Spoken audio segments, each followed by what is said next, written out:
want to welcome on stage Kaveh Vahdat talking about how AI is going to democratize game development. So give a warm welcome.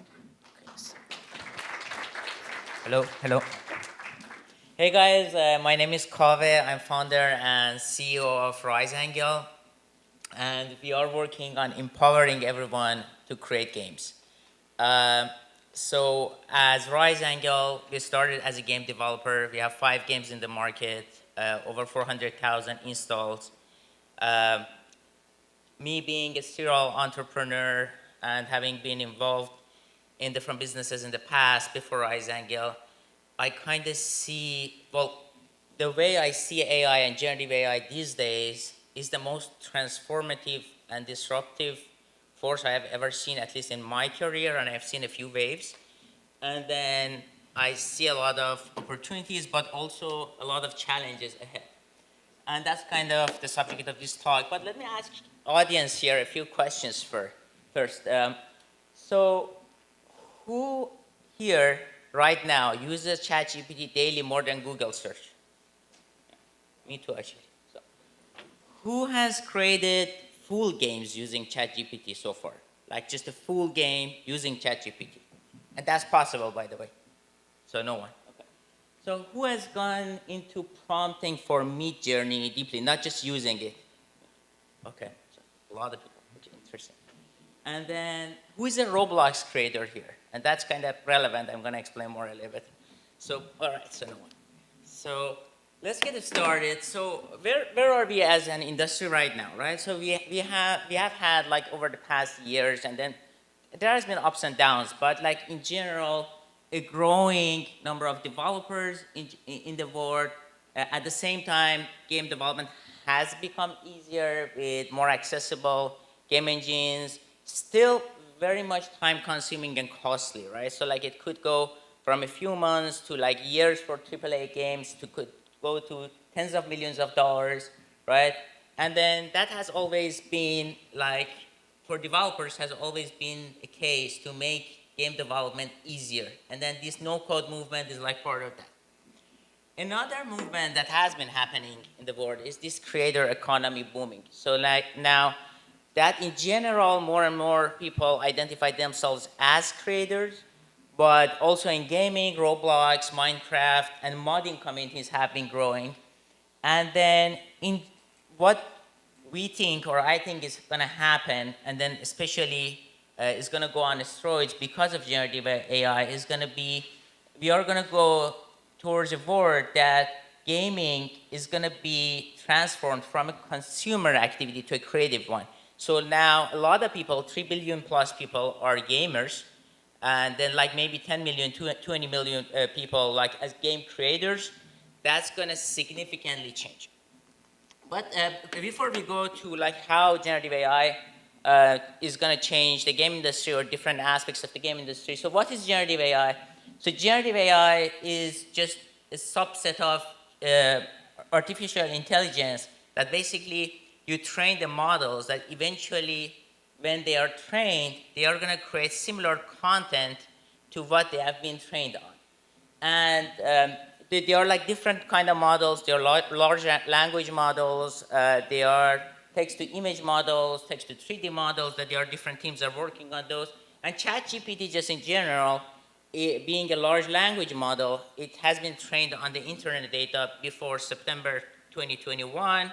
And then it's a predictive algorithm in general. So like GPT-4 being a predictive algorithm, this being a tool on top of that, which is basically, it can predict the words that coming after a word based on the whole data, whole internet data that has been trained on billions of data points.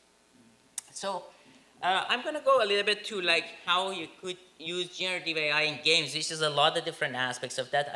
Some of that are more exciting, so I'm going to focus on more on those because I have a lot of slides actually. So storytelling. So one, these choose your adventure type games or other types of games, they're going to become much more exciting with basically unlimited different paths in the game, and then basically based on how the player has played the game before and based on their personas. So you could have dialogues and stories that they adapt every time based on the gameplay, and you essentially have unlimited number of stories. So that's basically the application in storytelling. For game mechanics, you can fully come up like with new genres of games. You could use it also for expanding what is there. You can even today use ChatGPT to create new puzzles. I mean, I don't know if anyone has done that. That's actually a pretty good way to create some puzzles for your puzzle games. And then you could have different progression systems as you go. Conceptual art, yeah, there is a lot that can be done there to like take you faster to the style that you like and the kind of characters you want and the inspiration in general. 3D modeling, that's a very, very interesting aspect of it. There are companies that they are working on text to 3D models, and there are companies that they are working on image to 3D models, both. So both are going to develop a lot. At some point, you are going to be able to create 3D models based on your text or based on images. You are going to be able to create full environments that they are completely like unique every time. And you could actually, for example, have these high poly 3D models and make them low poly using generative AI. Textures is another one. I really like one of the applications that's going to happen in the future, which is dynamic textures. So like let's say for example it's raining or like it's an explosion and dynamically like the textures in the game keep changing. Animation is another one. Like so basically again like there are companies in each of these aspects, like there are companies that are working on each aspect right now as we speak. And then like so you could have like for example a motion capture input and then you bring it like a generative AI like improves it for example, or you could have like improving lip syncs, other things. Sound effects is very, very exciting also. So I think like that's going to change, especially for VR and then the ones that they are more immersive. Just imagine that your sounds of the weapons and their interactions are going to be actually dynamically created in the game based on their actions and based on where weapons hit each other, or like the environment, like it's raining, that depending on the terrain is going to be a different sound effect, and also like the creatures, other things. Music, also another application of generative AI. Music is going to be okay. So like music that adapts to the mood of the gameplay. So like basically like the player is playing and the music keeps changing based on how the gameplay goes forward. And eventually there are going to be companies, and us being one of them, that they are going to create full games on top of generative AI. Now, it can be like done in lots of different ways. One of them is expanding one IP. So like let's say you have an IP and then you make generative AI understand how this IP works and then what like the different elements of the IP and expand it with different levels and then words, etc. And then by the way, a lot of these things we are maybe like a couple of years away, or some of that a few months away. So like I mean these different items like but generative AI is going very, very fast in general. There are going to be like new types of games that are going to be fully AI generated, and there are going to be lots of so for example RiseAngle, we are working on a generative AI tool to create full games based on right now based on a form and eventually based on like speech. So my expectation is that in the next few years in the game industry we go from game development to game creation. So basically more and more like some aspects of the game development to be done by generative AI and AI in general, and the creative part of the thing become more and more important, and that part to grow. And then this has already happened like for a long time in the game industry. I mean, like I've been in the game industry. This is my second game company, like 15 years ago, and we pretty much had to like just create an engine. Like in the right now, like the Unity, etc. Like they're much simpler than it used to be. So it's going to become much simpler than the current time. So okay, so different predictions for like just in game industry in general. So I think that more and better tools are gonna come And then it's going to be like a lot of these companies that going to create tools for creating games on top of generative AI. Creating games is going to be faster, less expensive, and that's going to be also like, because of that, it's going to be possible to create massive worlds and then longer gameplay times. And there are going to be some games that completely created by AI that are going to enter the market. I think the nature of game development jobs, from game design, testing, everything is going to change. And then I think the talent that is knowledgeable about generative AI will have an edge in every aspect of it. I think with gaming becoming easier and faster, so what's going to happen is that basically these prototyping and the rapid development, rapid testing of the game, go-to-market, etc., all of that is going to it's going to become even more important, and new standards are going to emerge. And then no-code game development is going to find more strengths even. So games in the market. So I mean, I think that the quality of the games across the board is going to improve. Also, there are going to be much more games in the market, right? With that, also it's going to be like a lot of innovative ideas in the game industry, allowing for new types of games. And then a few use cases that I really like is like, one of them is this adaptive games. So like basically the game is actually adapting itself to your gameplay and your skills in the game. For example, I mean, if you are playing the game and you are being beaten by the game and you may give up, that the game may adapt itself by giving you new levels or new worlds or new environments that they are easier to play. So actually it makes you happy and keeps you playing. So another one, AI has always been as a player, right? So in soccer games, you were playing with AI forever, and then like a lot of these different companies are using it. But with AI becoming much more smarter, it can become your companion in the game. And then basically it can play and talk to you all the time and be a friend or an enemy or anything like in the game. And then these AI companions could be one big thing. And then with essentially being able to program to create new worlds and new stories and new everything. So we are going to have some gaming IPs or franchises that they are going to have gameplays forever. So like unlimited gameplay. And then that being said, so you are going to switch from one IP to another. So the IPs are going to become even more sticky. So you are going to switch from one IP to another, not when you are out of content, out of new content, but when you want to just like try a new, different metaverse. Also, like as far as the game creation part, I think that the number of game creators is continue to grow. We are gonna have more and more people that are gonna identify themselves as indie game developers, and with much smaller teams being able to even create AAA games because of all these features that are coming. So the difference between what a small team can do and a big company can do is going to become less and less. And that's actually a really good thing for indie developers. More user-generated content platforms are going to come. More modding is going to be like on steroids, in my opinion.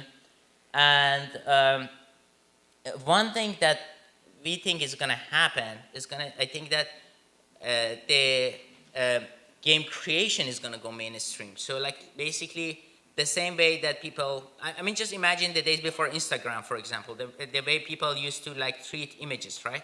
Imagine if game creation at some point becomes so easy that anybody can do it. So a lot of people may become game creators, especially these 3 billion plus gamers, and that's a like very explosion in game creation.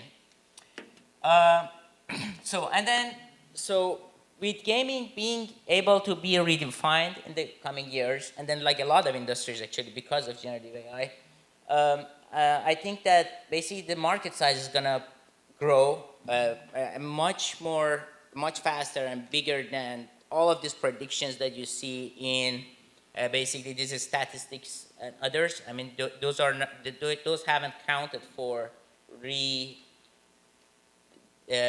basically disruption of game industry as a whole, and then what's going to happen. And then I think that basically discovery is going to become an even bigger issue with more games in the market. But at the same time, with that, actually it becomes okay, so your influence as game developer, the virality of your games, and also getting your community involved early, these things are going to become much more important, and how you do this prototyping and go to market becomes much more important than what it is even. But at the same time, I think that marketing is going to become even more expensive, and then the basically ratio of the marketing budget to development budget will increase, because I mean development becomes less expensive and the marketing is going to become more expensive. And with discovery becoming a problem, I think new platforms are going to emerge for discovery of the games.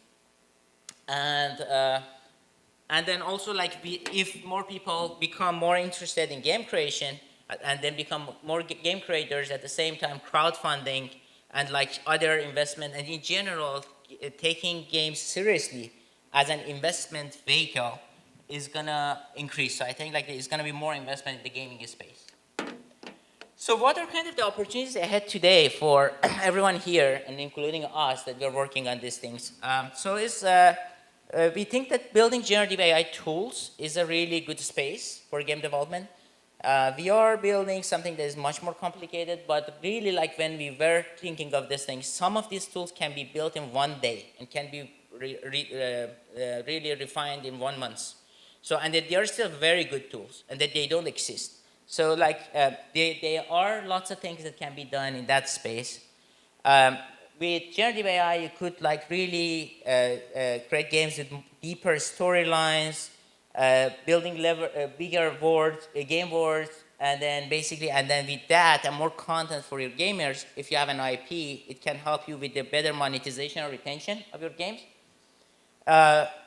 With platforms such as the one that we are building, it's going to be more revenue sharing opportunities for creators. I'm going to explain a little bit of that in the next slides.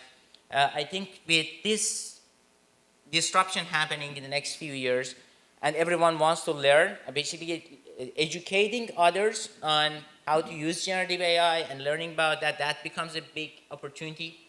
And then also, like, with gaming going mainstream even more, and then game creation going mainstream even more, this serious games space is going to be one of the biggest spaces to invest in. Like basically helping companies, educational institutes for simulation, training, education, other aspects. And I think that new monetization opportunities from your existing IPs are going to happen. For example, that's our platform. We plan to do that, and I'm going to explain the next slide. So this is kind of, we see RiseAngle, a vision for the future at the end. So we see you to be able to describe your game at some point of time. And say, okay, so I want a match 3 game with 100 levels. I want it to like happen based on the story of me like getting lost in the jungle. I want to put myself in the game, and the name of the main character to be this, and I want the photo, like images in the game are to be inspired from by my photo, and then the sound of the narrator to be similar to mine, and then basically you are going to have your game. So that's pretty much the vision that we have. We are working on a platform that in the next few months we are going to launch it, and then it has some of these features to begin with, some game types, some to start with, and then so a few different things. So I mean, if you want to, I mean, we have opened our waitlist for the platform. We get daily subscribers to the waitlist. We are in the hundreds. I think by the time that we launch the platform, we're going to be in thousands.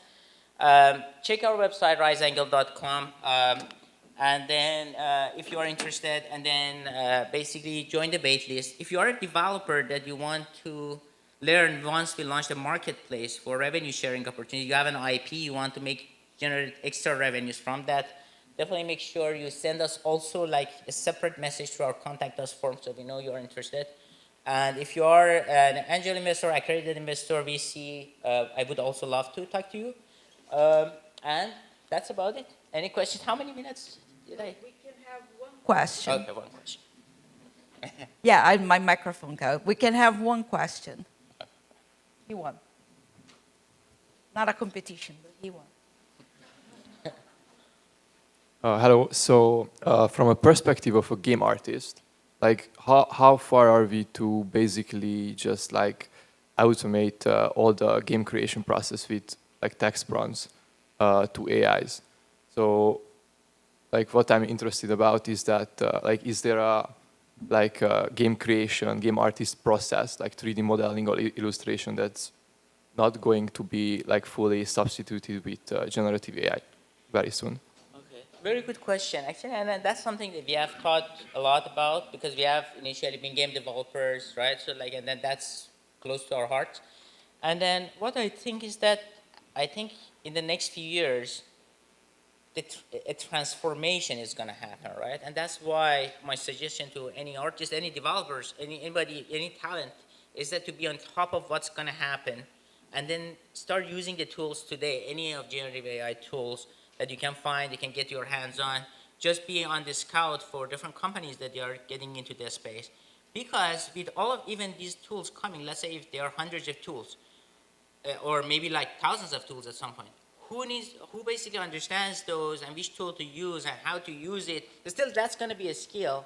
And then, in my opinion, it's going to become more of a creative job than a developing job. So it's like more of the work is going to go towards deeper thinking. Okay, so what is the word we want to create? What is it that people like? How to test it in the market?